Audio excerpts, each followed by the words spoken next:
Welcome back, everybody. War Room, the Hockey Podcast, episode 71 this week. A lot going on. The World Juniors is over. USA with the gold. Best team wins. That's 4 golds in a row over Canada. The last 4 times those teams have met for the gold, US has won 4 in a row. Yeah. And you just got to show up. So what happened? The short story is Canada turned in their worst game, which is they not being prepared, having played too many softies in the run-up, and the U.S. was tested, and they brought their best effort by far to the gold medal game, and Canada was completely flat. Yeah. So good to World Juniors over. Camps are underway for the NHL. Some headlines to discuss. We also, I was also a part of a World Junior discussion a few days ago via Zoom with my old sports management folks at Sports Management Worldwide. They do a tremendous job teaching you there. You and I have discussed the conversation. Unfortunately, was a bit of a letdown, not what I was hoping it would be. But having said that, you sit and you still pay attention, and it's still good information if you're listening. Correct. So yeah. It's still good information. So that was a good discussion. I took some notes. We can share a little bit of that today too. Headlines: Chara now in Washington. So Bergeron named captain in Boston. Yep. I'm surprised. I'll just throw a comment here and there. Chara leaving Boston was a big surprise, especially for the league minimum. Mm-hmm. I'm really shocked they let him go, especially without Torrey Krug. It's just that I would not have seen that coming. Yeah.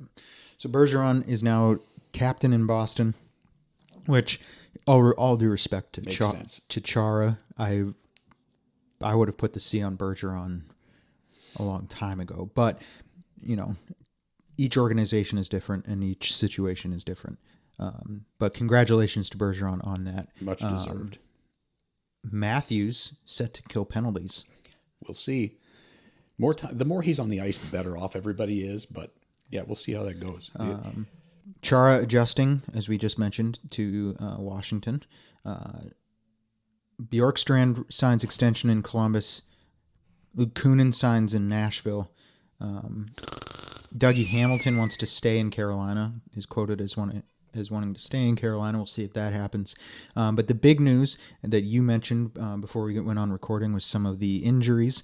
One of which, as we read here, Zemgus Jurgensen's in Buffalo is now out for the season. Yep. Along with, as we mentioned, 3 or 4 months likely for Kucherov, which is likely the season. That's the season. Obviously, injuries can heal at different rates, so you never know, but likely the season for him. Kirby Dack and Jonathan Toews. Dack is especially out for the season. Toews, can be assumed he's out for the regular season, though all it says with him is indefinitely. Yeah, whatever that means. I wonder, that's an odd one, and I wish him the very best. Good for the franchise, good for the game, but that's an odd one. Just that lethargic. That sort of diagnosis that sounded, if it was 20 years ago, I'd say it sounds like mono. Maybe just now it just sounds like boredom. I don't know. How many years has he been making $10 million a year? Maybe he just doesn't care anymore. Yeah. Just jokes. But anyway, yeah. The reality is, though, probably in the case of Kucherov, I think, what was it, hip surgery that he had? I believe so, yeah.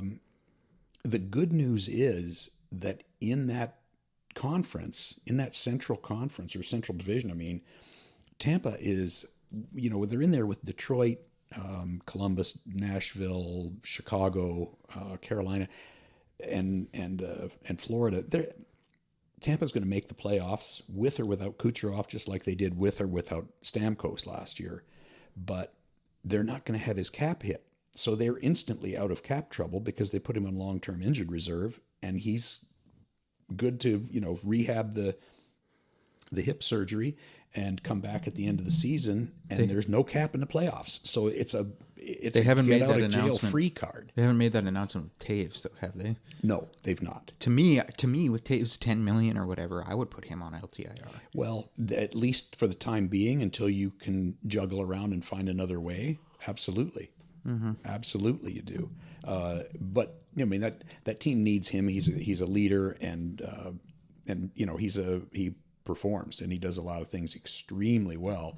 So you got to have those guys back. But gee whiz, you know, if you can get, especially in a year like this, if you can duck under the cap, and the Hawks are right against the cap right now. They're right at, I mean, they're within a few pennies of being at the cap.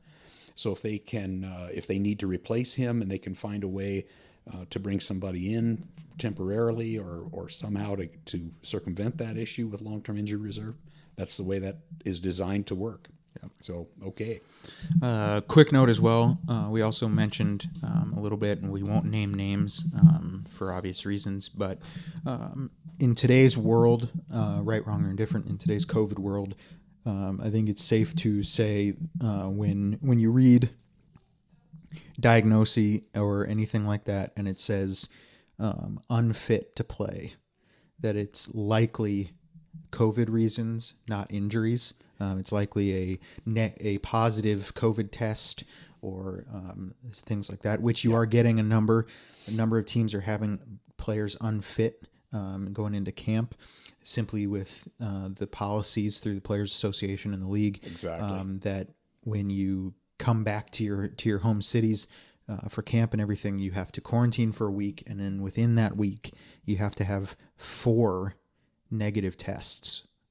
Yeah. Within that week to be able to get on the ice. So you're seeing a number of players that are, whether it's false positives or not, that are testing 1 or 2 or 3 positive tests, and it's slowing down their progression to get back on the ice. So Exactly. Unfit to play doesn't necessarily mean that it's not injury, especially in today's world where teams are very protective of players and their injuries, so you don't get targeted or whatever. But common sense says that it's likely COVID related when you read unfit to play. Correct. Especially now when guys haven't been on the ice. I mean, there's the odd injury in the gym, something pulled, you know, on the weight bench or something, but most likely, figure it's probably not anything more than a guy who needs a couple more positive or negative tests before they can release him. Yeah. So nothing more serious than that. Yep. So that being said, before we jump into it, this week, episode 71, recap of the World Junior, as well as a number of other things. What else are we talking about this? Well, we got some individuals to talk about a little bit, just some speculation here as to what kind of impact guys are going to make on the various rosters that have made changes, and a couple of teams to watch for, maybe some high altitude predictions before we sign off. Probably ought to talk about whether people are going to have fans in the building. Yep. And a little bit of what we know and what we don't know. But looking forward to, most of all, in less than a week, we're going to be back in front of our game. Yep. Yeah, it's exciting. So before we get into that, make sure you grab your coffee, whatever you need. You settle in and enjoy this week's episode. But before you do, make sure you subscribe. Leave us a rating and a review. Ratings and reviews more than subscriptions themselves, though all of it together is what helps us grow. So make sure you do all those things. Subscribe, rate, and review. Make sure you like and you follow us on the necessary social media platforms that we will plug at the end of the show, like we do every week, if you don't know it already. So make sure you like and follow us there. Subscribe, rate, and review. Episode 71 of War Room the Hockey Podcast. We are discussing World Junior review, closing it out, as well as some other individuals. World Junior tournament was a good tournament. Yeah, it came off great. The division between the top 5 and the bottom 5, a lot of times looks like it's getting bigger instead of smaller. But the games between Finland, Sweden, U.S., Russia, and Canada all very competitive games off and on. And that was not a surprise. And it kind of, the results of the tournament came off the way we anticipated. We figured on a U.S.-Canada final. That's what the gold medal game was about. And even though it was 2-0, it wasn't that close. And full marks to Spencer Knight, probably going to have a good career, but he was not tested in that game. Those shots, if you look at the shot chart, they were from the outside. They were not grade A chances at all. But that's credit to the team, and he made 3 or 4 big stops when he needed to. So the best team wins. Yep. It was unfortunately I didn't, being working and things, I didn't get to see it live, but I did see the score at the end and everything like that. And it was from the replays and the clips I saw, it was a good game. And it was a good game. It was an ass kicking though. It was not that close. The U.S. beat Canada to every loose puck. They beat them to every opportunity. They absolutely pushed them to the outside on every possession. There were only a few broken plays that ended up between the hash marks.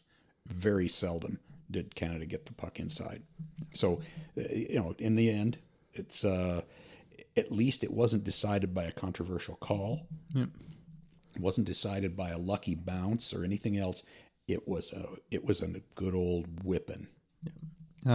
Although controversy at the end, celebration-wise, see all that with the barrel that the U.S. brought out with Canada's logo on it, and for the team picture, and I didn't stick around for all of the celebrating. I thought I'd let them do that in private. So there. Yeah, there was some controversy with it. I don't agree with the claims of controversy, but there was some controversy that the U.S. decided to bring out a blue barrel with the logo taped on it, the Canada logo taped on it, to take their photos and things. But to me, I don't agree with the controversy of it on the basis of every team does things like that. Yeah. And if you're going to pick and choose because you'd rather this country or this team on what you like or don't like, to me, that's not controversy. It's just being petty. Nothing about it was disrespectful. It was based on Zegers' own comments. It was they had blue barrels for every country that they played against. Oh, they did? And each barrel represented kind of the same way, NHL teams have in the playoffs have pucks to put into that Stanley Cup board for each win they get. Yep. The barrel represented the win. They beat Canada for the gold. They brought the barrel out and took a picture. Per Zegers' comments anyway. So to me, it wasn't controversial, but, the world's going to be abuzz with certain things. If you don't like being the victim of that controversy, get some better guys. Right? Go out and win. Yep. Yeah, win the game, and then you don't have to figure on it. Excuse me. So, but a good tournament and all, and really good that they made it back. Very exciting to see that we didn't have to miss that this year, because that, as you know, is my most wonderful time of the year. Yes. Well, Germany's back next year because there's no, and I'm drawing a blank on what they call it. What's the? It's on the tip of my tongue. Relegation. Yeah. There's no relegation this Right. year, or next year, I should say, or whatever, between Latvia and Kazakhstan and Germany and Austria and all these teams to see who gets in. Right. Due to COVID, there's no relegation. Germany is returning next year as well, which is good for them. They did tremendously. They played well, and look to lose. We said this last week, but to lose 16-2, they lost by 2 touchdowns, and then to Canada. come out the next night and pull out a victory. Yep. The And overtime win of Slovakia. arguably, and analytics discussion I had proved it. All this stuff. Arguably, that top line for Germany was They were as good as anybody in the tournament. Three of the best players of the tournament. Yep. Even though they weren't playing for the U.S. or Canada or somebody, they were the 3 best players of the tournament. That's Stützle, that's Peterka, Turka and that's Elias. Yeah. So they were arguably the three best players in the tournament outside of Cousins and Zegras and everything. So they did a very good job, and I'm excited because there's no relegation to see what a year of knowing that you're in and working for that, what that can mean for Germany. Well, it's going to mean a lot for the development of their program, because if you look back at in the 90s when Forsberg won in the shootout for Sweden, and the generation of players that developed, 15 years later, 20 years later. The same with the Czech win in the mid 90s or late 90s, and the players that have come from that program. And you'll see not just the three big names that are there now, but you'll see Germany start to really produce a lot more guys from a fairly small population of players. And good on them for that. That's what the tournament's for, and that's where the next round of growth is going to come from. Yeah. So a lot to look forward to for World Juniors for next year. Yep. Individual wise, though, I know there were some individuals that you wanted to talk about this week, heading into the upcoming season, which is not only already underway with camps, but will officially be underway here in the next week or less. So yeah, there's some guys that you have to watch out for and see what kind of a difference they make. And I can't believe I'm saying this, but the first guy that jumps out at me is Puljujärvi in Edmonton. One of the worst. As bad as he is, he's only in about the top 8 of bad Edmonton picks in the last 15 years. But what an absolute bust he's been. Went back to Finland. He's back now, wearing a new number, says he's got his act together. We'll see. This kid's big and he's skilled, and up to now he's been nothing but soft. But if he shows up and can play, what that could mean for McDavid, secondary scoring in Edmonton, if McDavid and Draisaitl aren't on the ice right now, they don't have that team does not have the puck, and they are not defensively equipped to be at a huge disadvantage in possession numbers. They just don't have the horses defensively. Now, if you increase your possession a little bit because you've got somebody that can play with Puljujärvi, and you can put a little bit better analytics on the ice, now that whole franchise may turn around on basically one guy changing your depth chart that much. Yep. Because now, Edmonton needs depth. They don't have the depth. No. What deep teams provide is it means that your top guys don't have to necessarily be on the same line together. Correct. You no longer see or have to see Landeskog, McKinnon, and Rantanen on the same line. Right. You can stick Burakovsky up there with McKinnon, and you can move Landeskog to second or third with Kadri or somebody.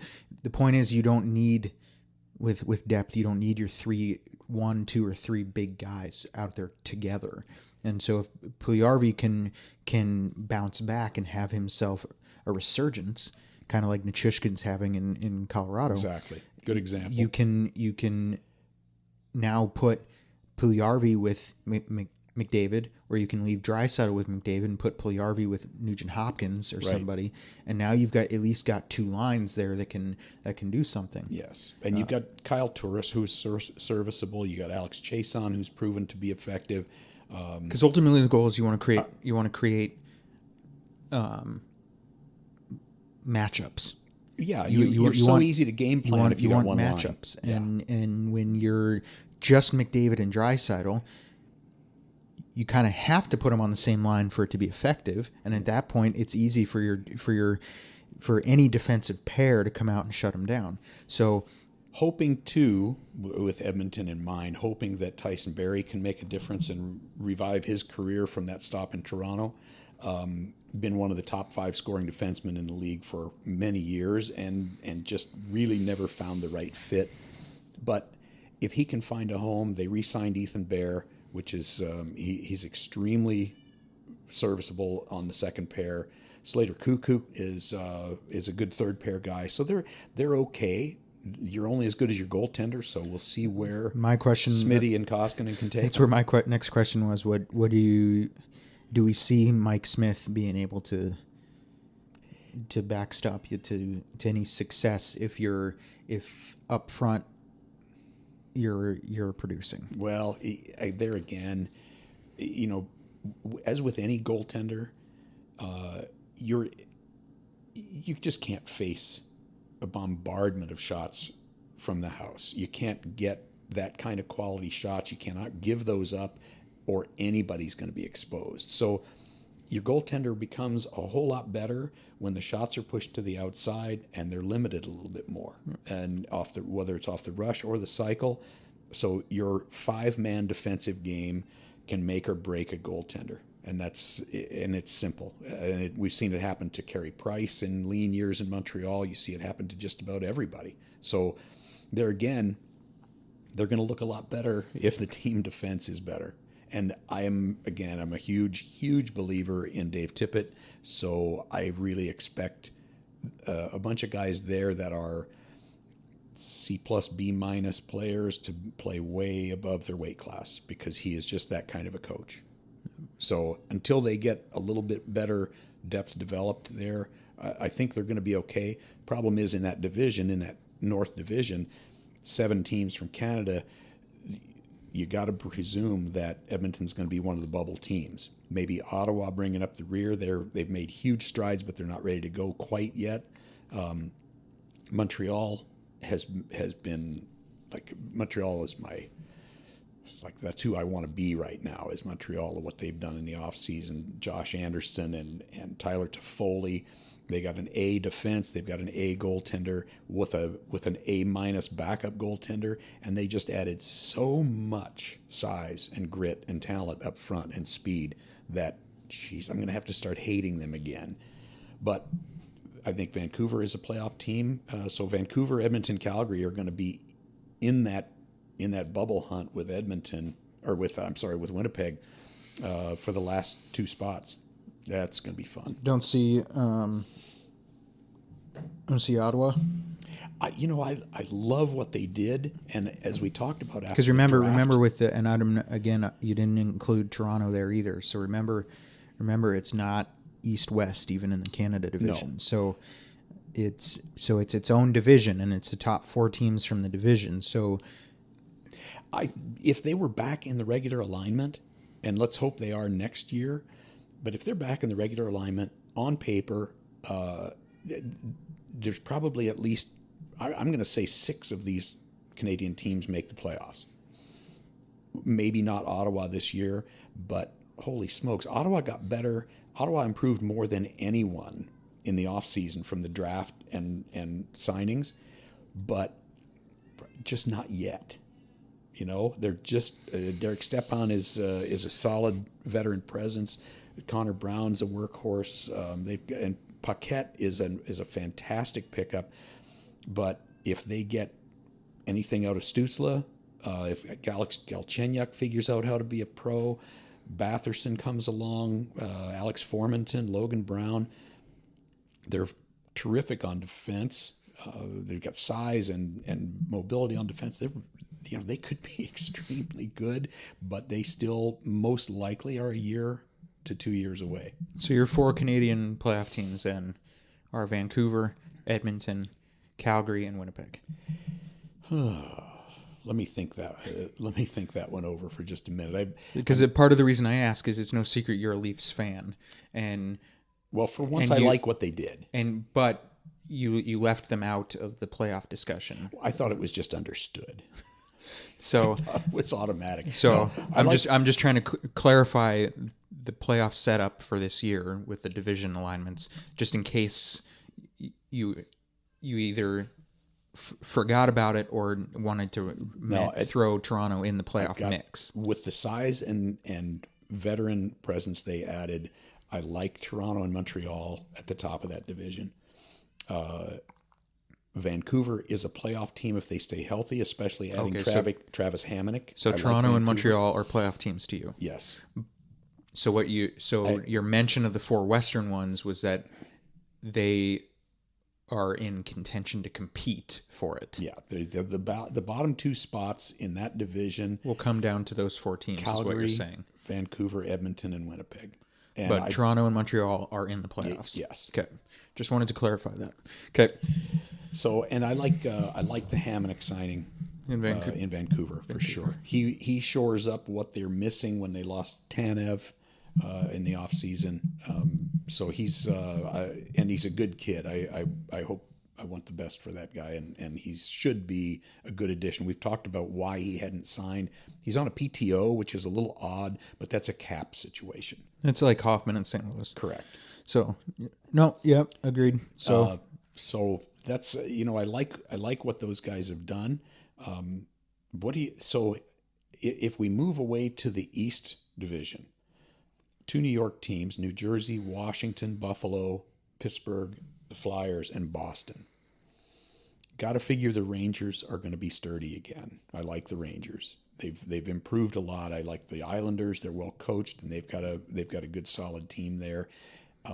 New Jersey still trying to figure out what they're doing, I believe, as is Buffalo. Washington is probably going to be pretty solid again. It looks to me like Boston is taking a step back. Pasternak's one guy we didn't talk about. He's gone for the year. It might have been him with the hip surgery, but Pasternak is out for the regular season at least. yep.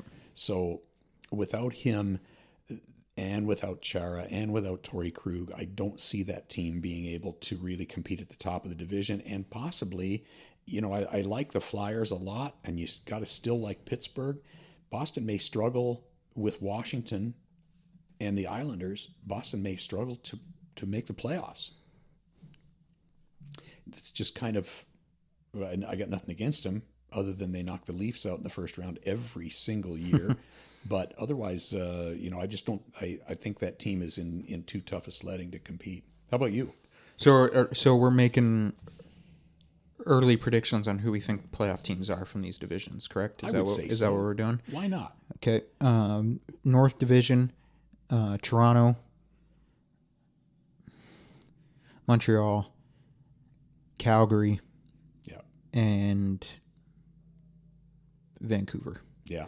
Those are my 4, because again, the top 4 from each division make the playoffs. So Right. those are my 4 in Canada. I'd have to go with that. From the East, I'm going to say Boston. Ooh.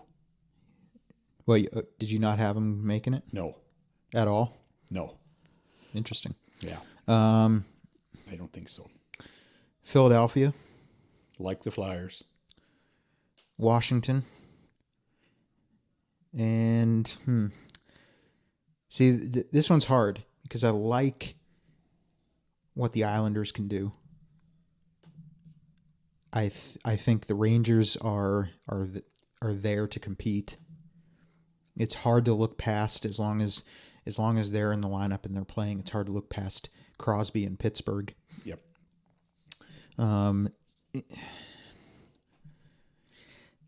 But if I'm doing it, I'm going to have to say Philadelphia, Washington, the Islanders, and Pittsburgh. Yeah, I figured you were going that way. I would not be. I would probably flip Boston out and put in the Rangers in that division, but that's just me. I like the Rangers goaltending. Yeah, I didn't have Boston either. Oh, I thought you did. Okay. So Philadelphia, that's right. You had the Philadelphia, Flyers at the top. Pittsburgh, Washington, and the Islanders. Definitely like the Flyers. And the Flyers could be, the Flyers could be a contender. I mean, a genuine contender, not just in the playoffs, but they could be, and then here again, in a short season, in a sprint season like this, it's even more about health this year than it is any other time. Yep. And goaltending. So Yep. it's about 3 things: health, goaltending, and goaltending health. Yes. Yes. By the way, just off topic for a minute, I've been practicing. I think this is a good chance for us to practice our looking good in case we ever convert our studio to a video production. Well, we are.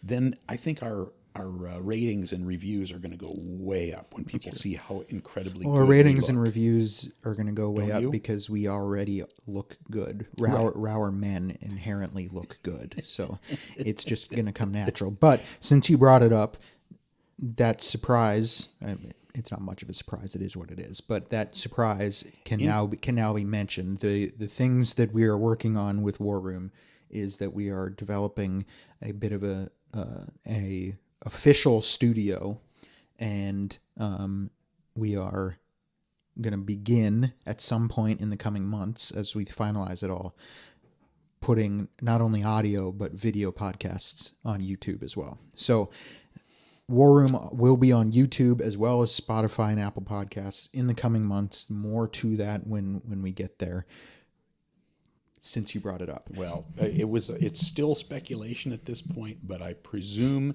it's going to happen by popular demand. And I would say that our incredible good looks are only exceeded by our humility. Yes. Wouldn't you? But now that you mentioned it as well, the video aspect, it can only really be possible since we're doing it. We'll mention some friends here. Can only be possible due to Breakaway Brewing in downtown Summerland. They are great partners and friends of the show. They're the home for craft beer. Yep. If you're ever in the area, make sure you stop in. Great beer. Breakaway just got their own growlers and their own grunts for sale.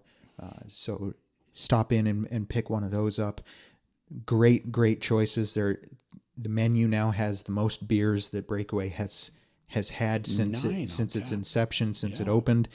So go in for a great selection. There's now enough beers to fill 2 flights worth of separate beers. Yep. So great stuff. Great food. I know there's some changes and things coming with the menu in that regard. Possibly great food, great tacos, great atmosphere. Now that the hockey season is starting, if you're in the area, downtown Summerland, stop in, catch a hockey game, have a pint, and enjoy yourself with some of the locals and the regulars for not only Breakaway, but in the Summerland area. Come early and stay late. It's also possible because of North Paw Media. Yep. North Paw is and will be the producers and the behind-the-scenes aspect for not only the microphones and the recordings that you hear now, but also the video aspect, the video and photography aspect to the podcast. Once we start putting out videos, they're the ones behind the camera. North Paw Media, big shout out to them, as well as Maple Rock. They're right next door. They share. Big hockey fans there. Great business. Organic maple syrup. That's the place to be. And yeah, North Paw Media and the filming aspect is also going to be connected to not only War Room, but we've got Dad Motive coming.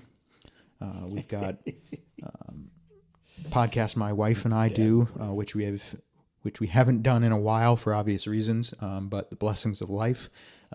So there's a lot of content and media coming to YouTube, and we are excited. Dad Motive is submitting at today, as of this recording, their submission for a contest as well. So look for that. First episode of Dad Motive will be in the next week or two, at least audio, if not anything else, as we're getting some of our merchandise in. First episode, Why Women Live Longer. So look for that. Dad Motive, tremendous stuff. I'm a part of that. I'm co-host with a friend of mine, Jerry Rudolph, who is also a great friend, but also a tremendous manager down at Breakaway Brewing. All comes full circle, all connected. So War Room and Dad Motive are the 2 big ones coming to YouTube, Apple Podcasts and Spotify. Look for both of those on all those platforms. Wait till you see how good we look on camera. This is just going to be, it's going to change everything. Our people are going to be flocking to War Room and Dad Motive. And I can't wait to hear you guys on the Dad Motive topics. I mean, we're gonna have to beat the ladies off, because we look so good on camera. Where were we? We were on the Flyers, weren't we? We were on the Flyers. We were doing as we everything. do a quick ad spot there and a quick mention of some friends. So I feel that's, even if it's not an official capacity with an official ad break, I feel it's important each week to mention some friends of the show. So Yeah. it's Hey, important to speaking throw of that out there. Friends of the show, our local boy here, Adam Cracknell, signed with the Edmonton Oilers. So he's back in North America. Yep, we mentioned that a few weeks ago His, with the off-season stuff. So His mom and dad are pretty excited to have him someplace other than China playing. And, do you think this will be the end for him? Probably so. He's back in North America. He's back in BC. Yeah. Or not BC, Alberta, but he's back in Canada. All that stuff. His family's here. It's probably come full circle for him. He's made his money. He's played the game. I wouldn't be surprised if after this year or however this works for him, that he calls it a career. Now, whether that means he then steps into a front office scouting, coaching role somewhere, which is completely possible. But from a playing perspective, I would not be surprised, and for good reason, of course. Sure. For this to kind of be the swan song of his career with Edmonton or Vancouver or wherever he ends up after this year and all that stuff. So he's knocked around for a long time. Good kid, been up and down from the show. And I want to say Adam probably, I'm not looking right now. I'm going to say Adam's been in and out of making a paycheck in the game for 15 years. So he's had himself a good career, a good hockey career. Absolutely. He always finds himself a spot and always finds himself a job. So, and it's where he goes from here. You could only speculate. I heard about further involvement with him over in the Kootenays with the new franchise there. I don't know. You got any with news Cranbrook? Yeah, The Bucks? yeah. Yeah. I don't know. I have any news myself on it, but it would not surprise me at all. He does seem like somebody who would fit perfectly in the CJHL, whether it be Alberta or BC somewhere, as an assistant coach or doing something. It does not surprise me one bit to hear that be brought up. He's a good kid, and he's got a lot to offer to the game. Oh, of course, and family's important, and so I think this will. Whether it's this year or he finds himself an extension, I think he's going to finish and stay in North America and stay close to his parents and close to his family and do all that stuff. So whether that's Cranbrook or wherever else. So good on him. Good luck to him in Edmonton. I hope that Edmonton can be somewhat successful and can compete for him. He's earned through kind of grinding it out for 15 years, some semblance of success. So good luck to him and good luck to the Oilers. Way off topic there though, because we were doing division playoff predictions for the top 4 teams in each division. We just went the North Division and the East Division. For me, it was Calgary, Montreal, Vancouver, and Toronto for the 4 playoff teams there. Yes, sir. In the East, for me, it was Washington, it was Pittsburgh, it was Philadelphia, and it was the Islanders. Gotcha. As we move to the Central Division, let me know if you agree with these. Central Division playoff teams, Tampa, Dallas,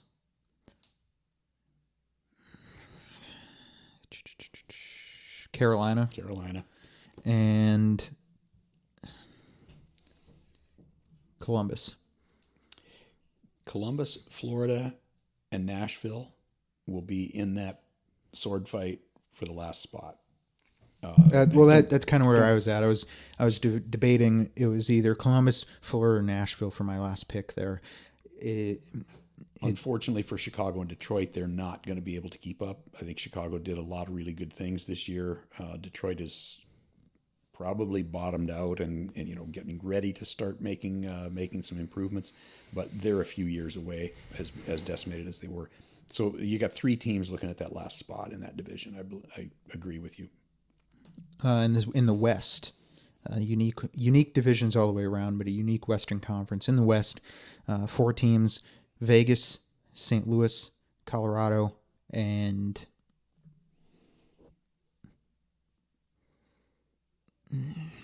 see, I'm having the debate in my head between a few of them. Probably Probably Arizona. Most likely. I don't think the Kings have come far enough yet. I don't think San Jose has got nearly enough. Minnesota is still muddling around trying to figure out how to rebuild. The Ducks have made a lot of improvement, and See, that was the debate for me. It would, depending on how it translates on the ice. To me, the last spot was either Arizona or Anaheim, just based on what they've done in the off season in Anaheim, and do you see? I doubt it, but just for the sake of the discussion, do you see Trevor Zegras make an appearance? Do you things like that? I was just going to mention him. So, and what better way? This guy's dominated at the top of the under 20s for 2 years. He's dominated that role. Get him out of there and challenge him. He's an extremely heady player.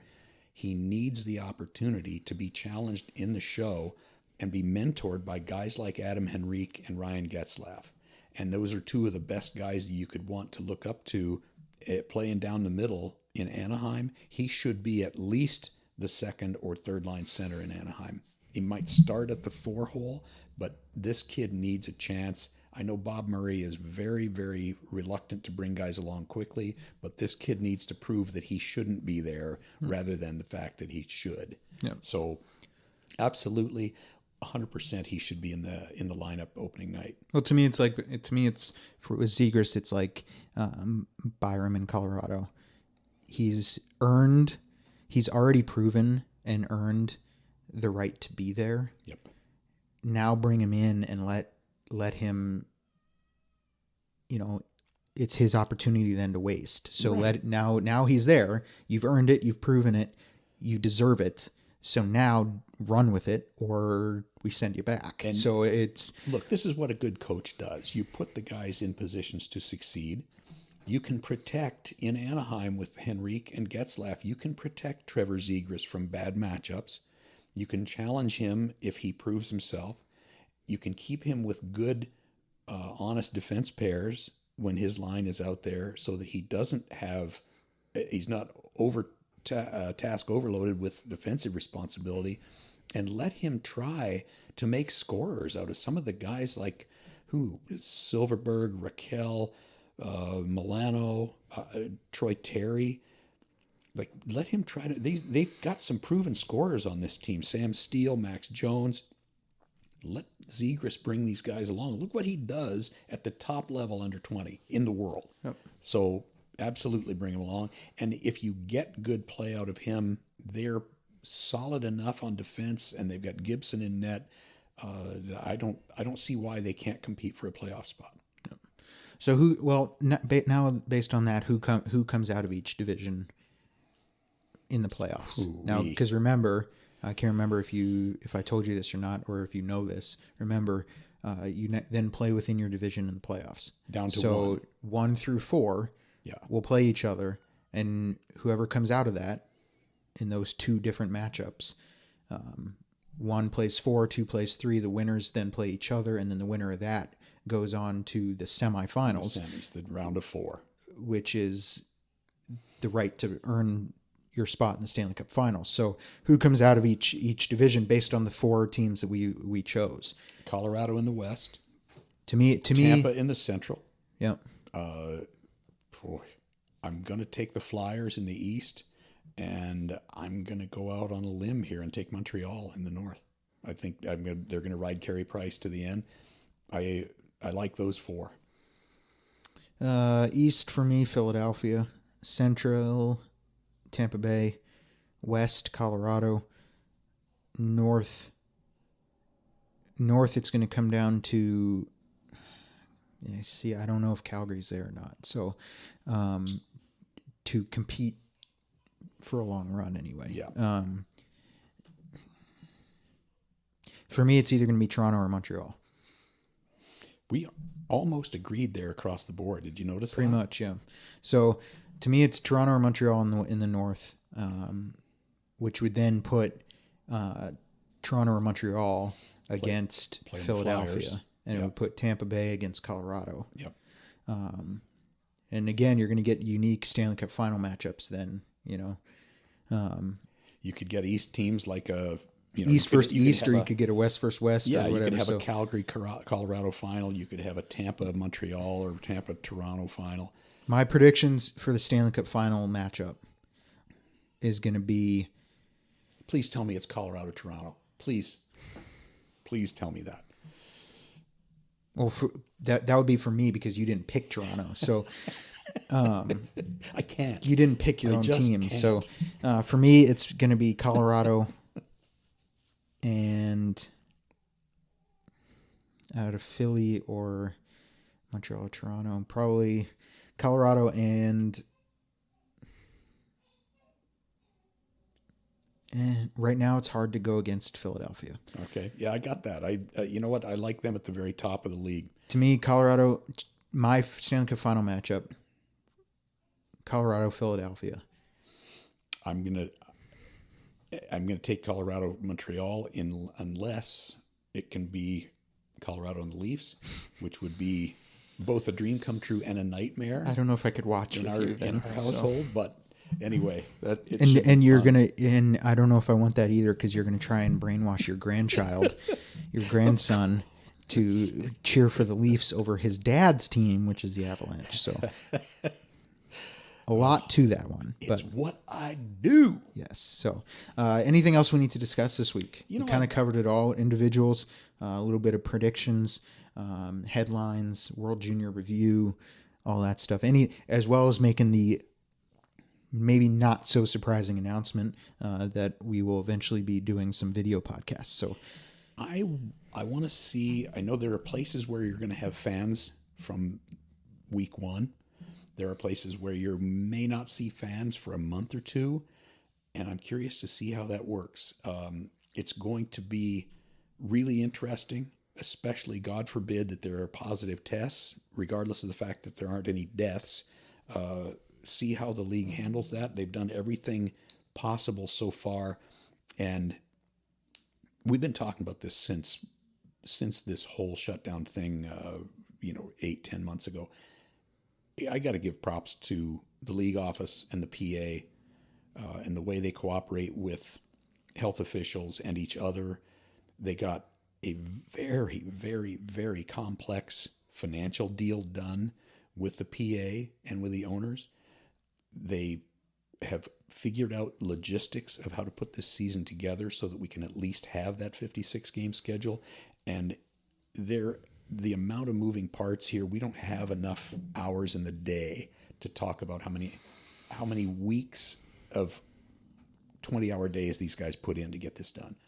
Hats off to them for bringing the game back. well, and you know what, and while we're at it, and we could even have, like, maybe next week or something, even have an episode dedicated to this type of discussion. But shout out while we're mentioning it to the ice crews and everybody behind the scenes, equipment managers and everybody behind the scenes, because they already do tremendous work the same way field crews do in baseball and things already.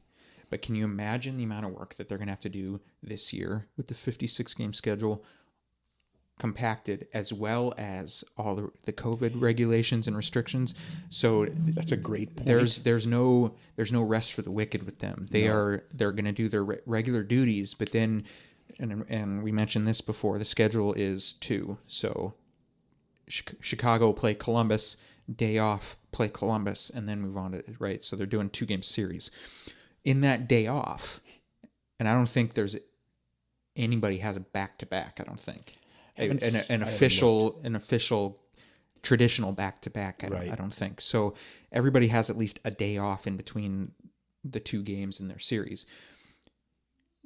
The sanitizing and the stuff that crews are going to do and all this stuff and clean and do this and that, especially for the buildings that are going to have any amount of fans in it. Right. That is amazing. 24 hours type of work for these crews that they're not going to get the notice.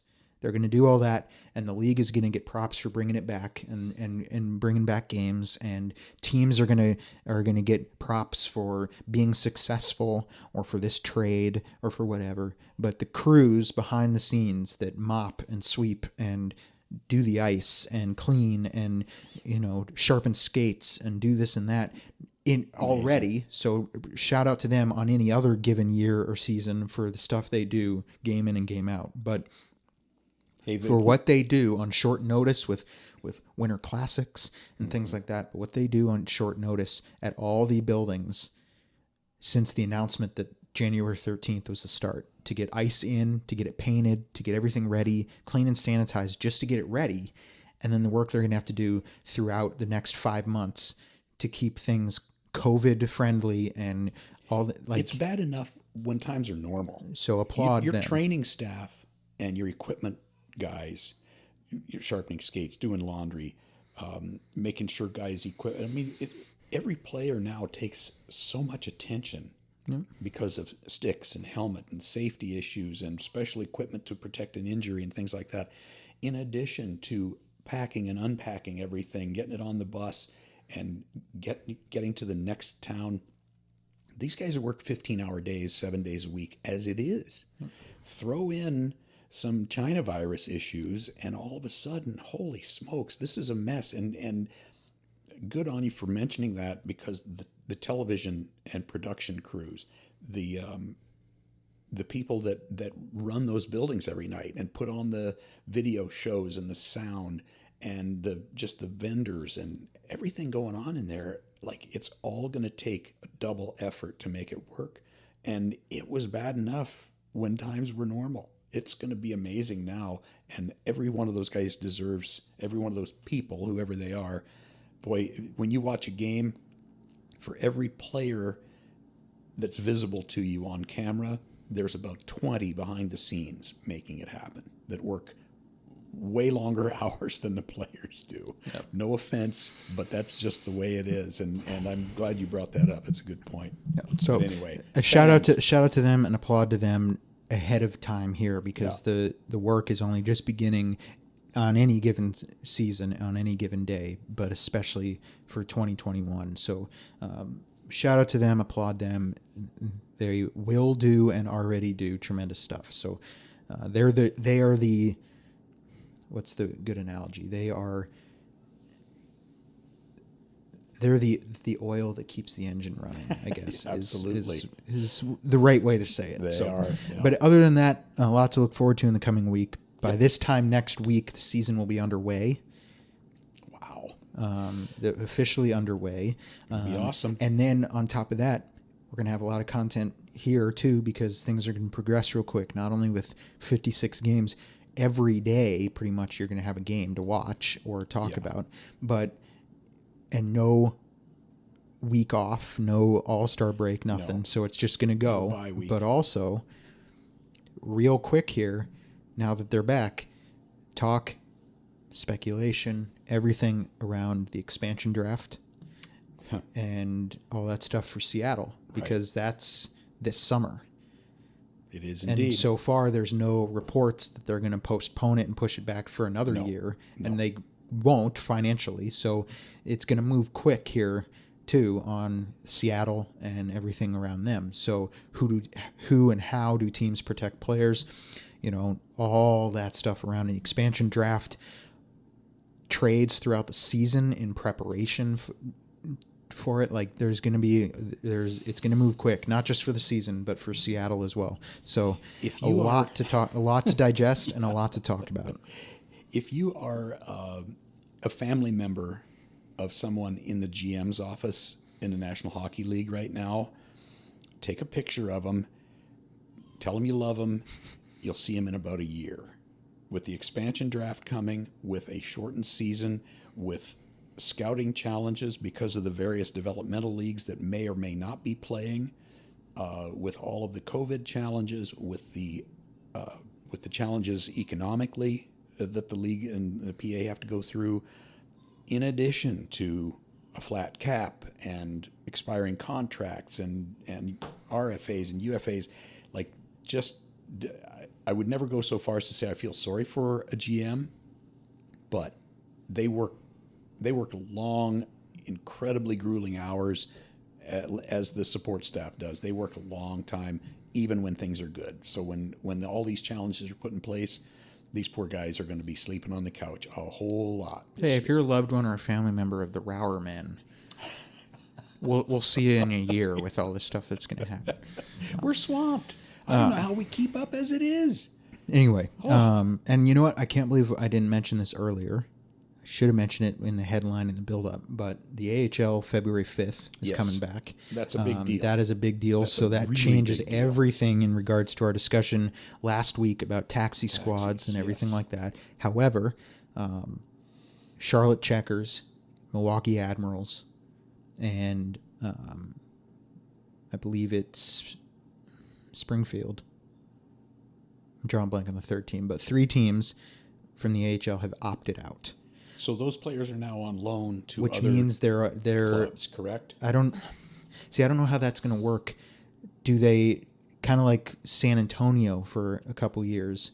Do they share a roster, but the players belong to who they belong to? Correct. That's exactly how it is. Or because I don't think they'll loan them to that team, based on what you just said.